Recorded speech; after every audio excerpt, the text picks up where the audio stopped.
My master, I bring ties collected from your followers. I wasn't expecting so much gold. It seems people are traveling from afar to see you, and are bringing gifts to earn your favor.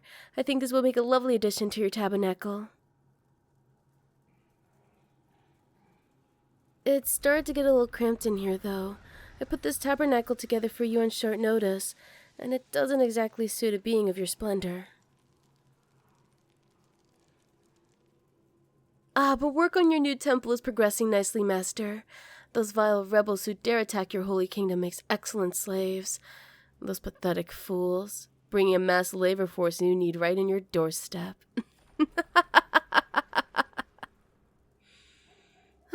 It's been wonderful with you here in full glory, Master.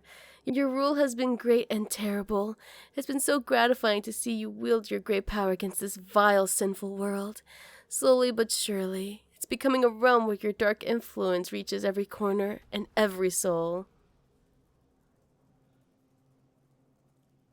To think that there was even a moment where I begun to doubt your glorious majesty.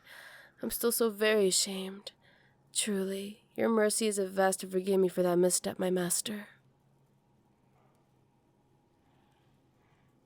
It was difficult back then, trying to see past your mortal disguise, relying on fevered dreams for instructions. Nobody would listen to me. Nobody would believe in my prophecies. Those were trying times.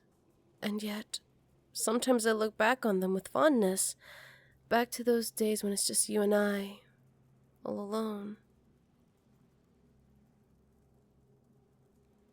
Oh, and, well, there's a crowd forming outside. Word has spread that you're looking for new priests and priestesses. Frankly, they disgust me, Master. None of them are suitable for your dark radiance. I would never dare impose, but it's my humble opinion that you shouldn't accept even a single one of them. I can handle it, though. If you require more worship and more sacrifice, then let me take care of it all as your high priestess.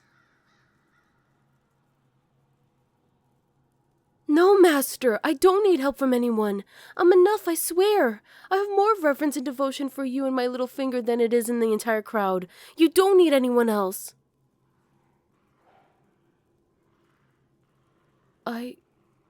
Forgive me, Master. I go too far.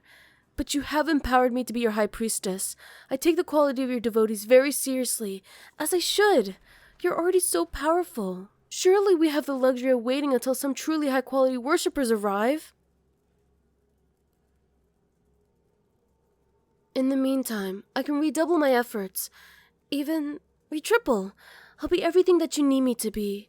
It's only natural that I, the only one who could see who you truly were before your ascension, be the only one who could provide for your needs.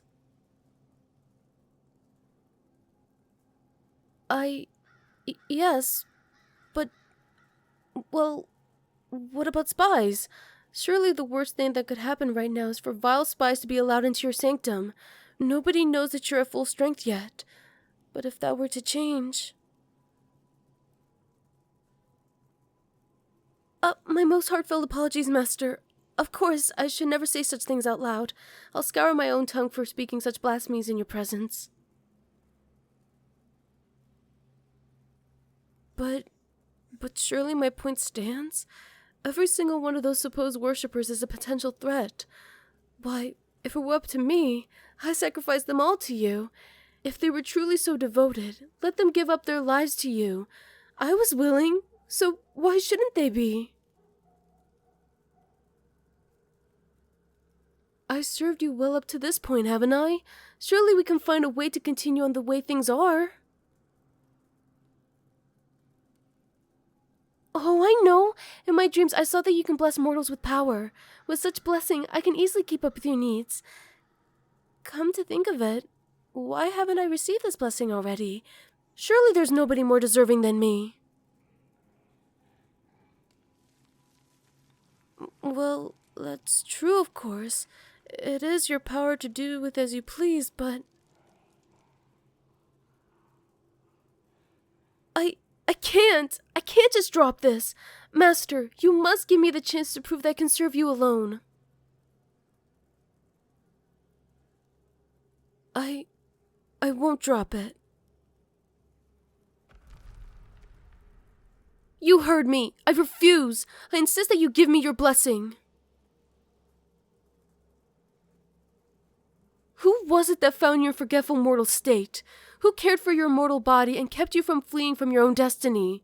Who restored you to your glorious godly form? I did all of that. And what I've received in return? And I do understand that it is a great honor to serve you, and I thank you personally for an honor every single day, but I received nothing tangible. There has been no reward for my faithfulness. I didn't do it for a reward, but I need this reward in order to serve you properly. This is for your best interest. No, I would never dare to. I didn't mean it like that. Your divine wisdom exceeds mine 100-fold, but you must agree that... Master, what do you mean? No, please, Master. Who else will serve you as your high priestess? I'm the only one who loves and honors you enough. Please, forgive me. Don't cast me out. At least allow me to explain myself, Master. You're right, I overstepped, but I wasn't in my right mind. In your infinite mercy, please don't send me away without letting me explain my state of mind. Well, you may recall that I had my first vision about you during a very difficult time in my life. It was just after a very, very bad breakup. It was the last link in a long chain of rejections, and it wasn't just with romantic partners. Families and friends were all cutting me out of their lives, all because they needed to move on.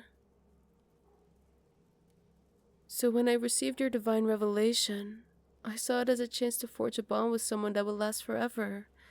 You're ageless and eternal.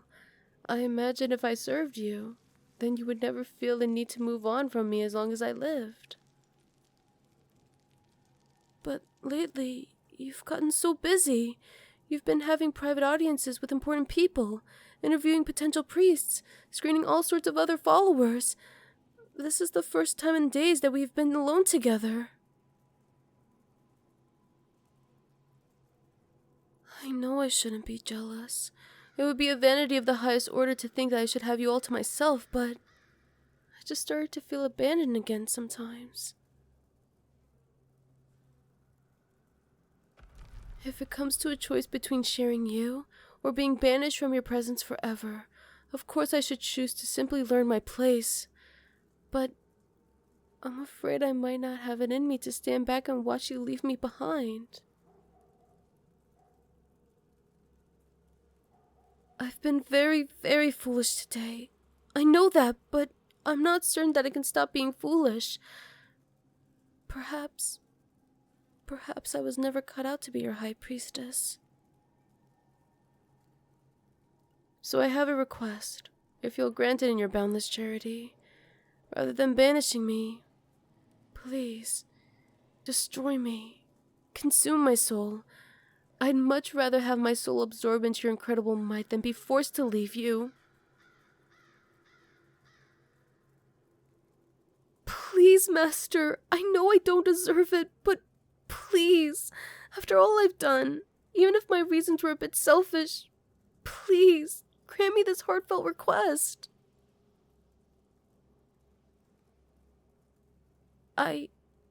Too important? Me? Thank you, Master, but what does this mean for me? What will you do?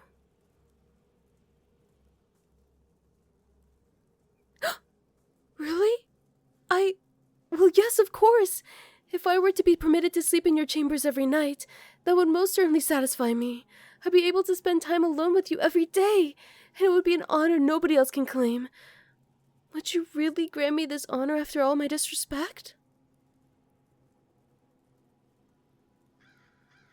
Oh, my dark master, you are truly gracious, beyond mortal comprehension. I will serve you forever and ever, with every ounce of my being. Thank you, thank you.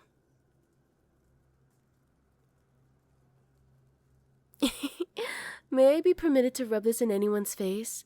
Should they think for a second that they are more favored by you than I am? There have been a few who have implied as much to me. Those arrogant pigs.